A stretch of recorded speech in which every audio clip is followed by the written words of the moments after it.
Joining us on the program right now, Mr. Dave Kopel, Research Director at the Independence Institute. Dave, good evening to you, sir. Good evening. How are you doing? I'm very good. Glad that you could be with us tonight to talk about your new piece in America's First Freedom, Smearing Madison.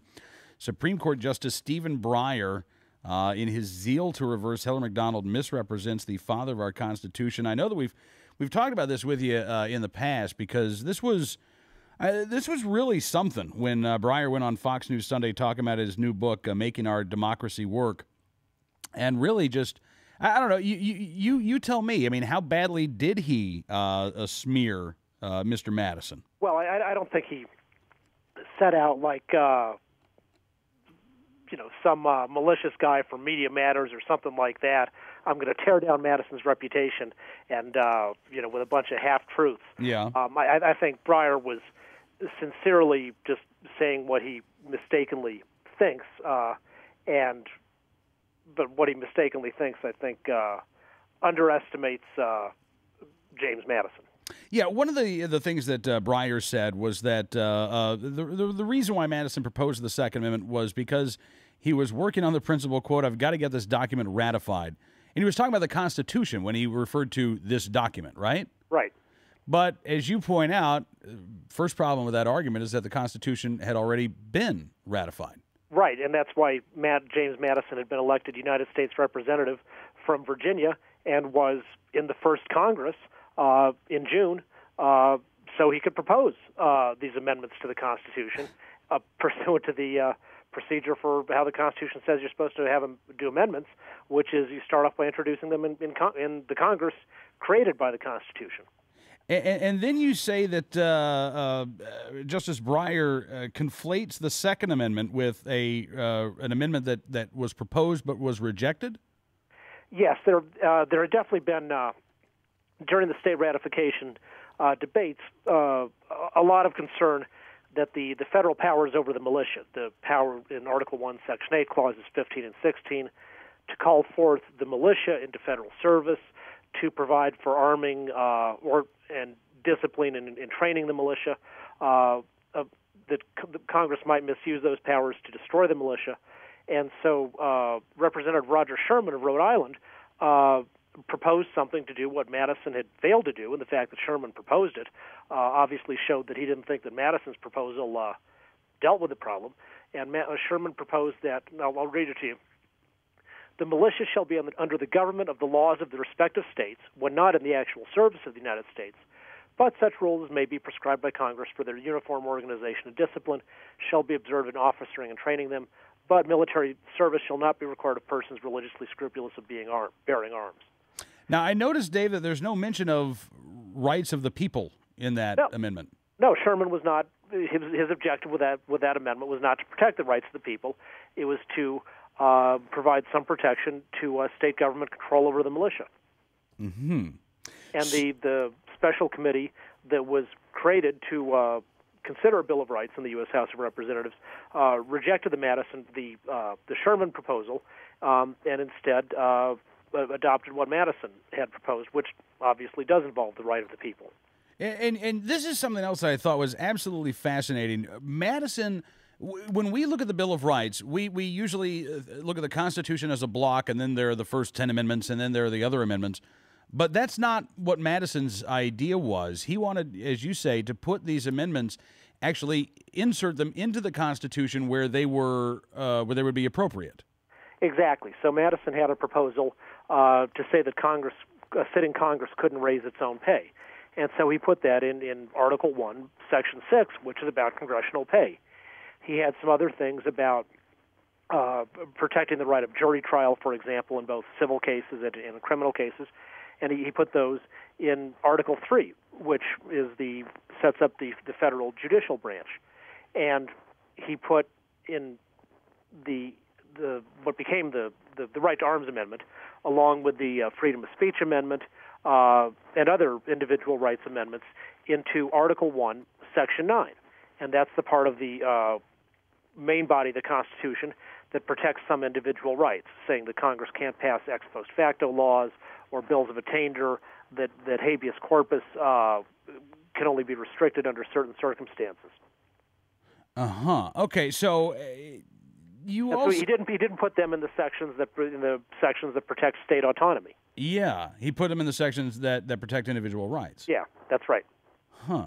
Which is interesting because, as you point out, there's a relatively new book, came out a few months ago, by Pauline Maier, a historian at Harvard, who wrote a book called Ratification, and it's all about supposedly the ratification of the Constitution. As an aside, when that book came out, we actually asked Ms. Maier to come on the program, and she said no. So I have not read her book, Dave, but I have. You have. What did Yeah. what did you think of it? And does she address these arguments?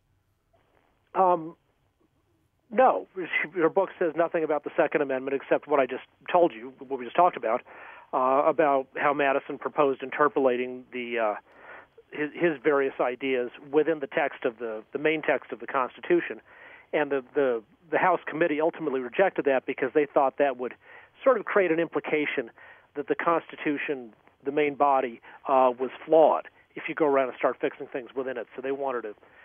The committee insisted, and Madison had to go along, that the changes be put at the end of the Constitution as amendments. Interesting. Okay. No, she has nothing to say about.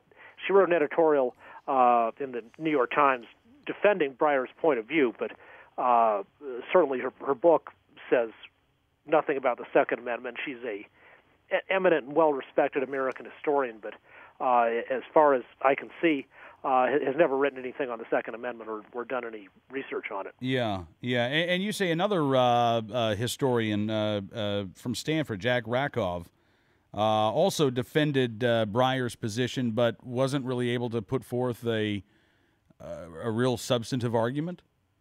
Well, Rakov is he's also he's not as at the sort of history superstar level that Pauline Maier is, but he's certainly a respected guy in the history profession. He teaches at Stanford, and he has studied the Second Amendment to some degree. But what his point of view is this sort of constant historic thing that some of the anti-gun historians say, well, it's all very complicated, and you're trying to just say that as if it's like some kind of simple and clear legal rule, but actually history is much more complex than that.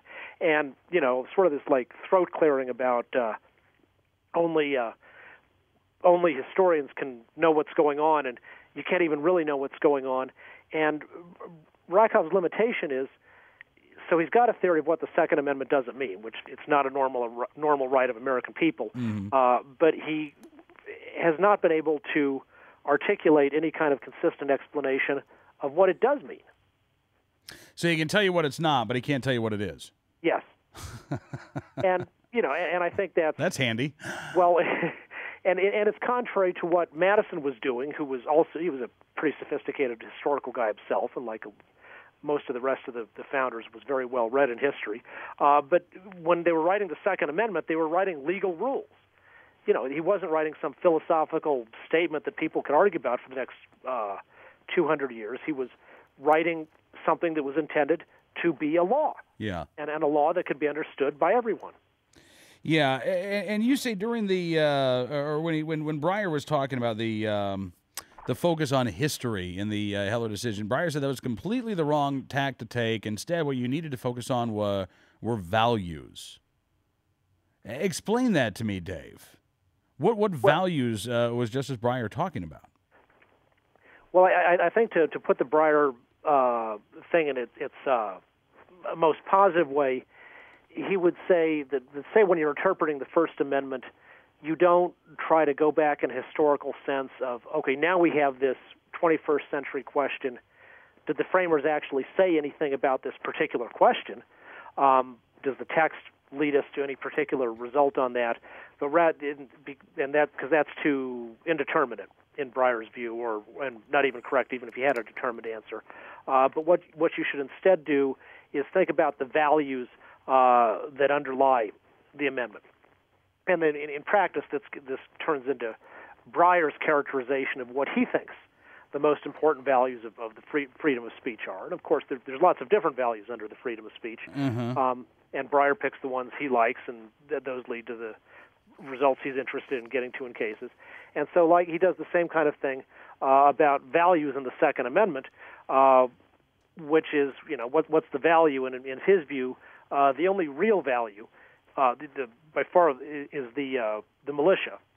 And then he'll sort of concede, at least for purposes of argument, that maybe self-defense is in there, but he'll say that's at the most a very, very, very minor one compared to the militia. Yeah, I mean, his comment to Chris Matthews on Fox News Sunday, Chris Wallace, was, are you a sportsman? Do you like to shoot pistols at targets? Well, get on the subway and go to Maryland. There's no problem, I don't think, for anyone who really wants to have a gun.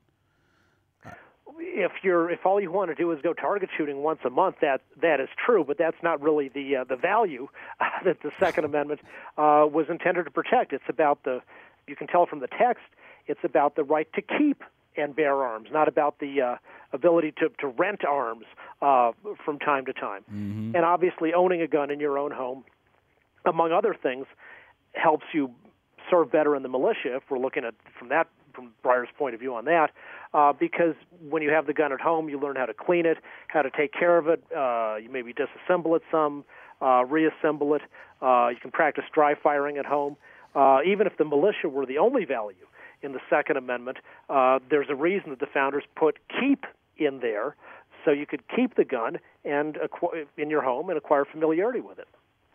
You know, I have to say, Dave, this whole article is fascinating, but when you end your piece by saying with one more Supreme Court appointment by President Obama, Breyer could have the only other vote that he needs to toss the Second Amendment to the dustbin of history. I mean, that tells you, again, how precarious our situation is. I think in the court of public opinion, gun owners are winning. I think when you look at around the state legislatures, we're winning. I think in Congress we're winning, but 5-4 Heller, 5-4 McDonald, and this attitude expressed by Justice Breyer, I've got to think that, again, when you've got historians like Pauline Mayer and Jack Rakoff, and you've got other, legal minds out there who are defending Justice Breyer, this is something that we cannot afford to be complacent about. Not at all. And I think a pretty key indicator of that is that Justice Sotomayor, who was not on the Heller court, mm-hmm. And in her confirmation hearings, said how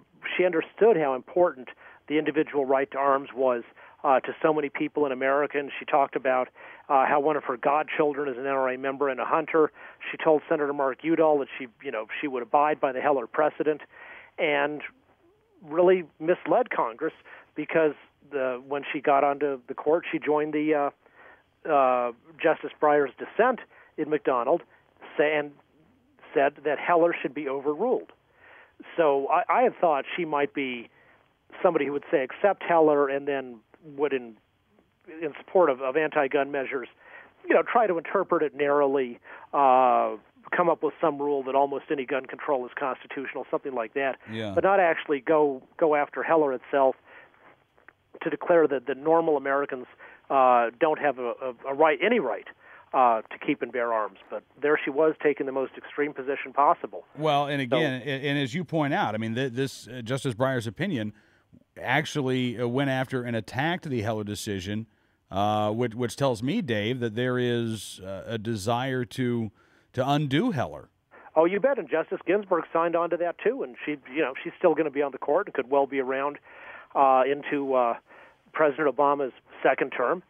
I think the odds are pretty high that if President Obama wins a second term, he will get more Supreme Court appointments, and it may not be perhaps Justice Ginsburg might retire, but Justice Kennedy is no spring chicken, nor is Justice Scalia, who was appointed under Ronald Reagan and was not even then a young man. Mm-hmm. I think we could easily lose one vote. Justice Thomas, he could. When he goes to, at least in the past, he'd like to go to NASCAR events or drive around the country. Anything could happen to him. There's all kinds of ways that President Obama gets to appoint just one replacement for one of the pro-rights Heller Five, and then the Second Amendment's done. That is a scary prospect, Mr. Kopel, and all of a sudden, I am now ready for the 2012 elections. Bring it on. It's an important one to win, and we've made a lot of progress, but all that progress can be washed away by one person if we don't succeed in convincing the American people that it's time for a new president in 2012. Dave, as always, sir, thank you so much for coming on the program, and look forward to talking again very soon. Sounds good. Dave Coble, Research Director at the Independence Institute.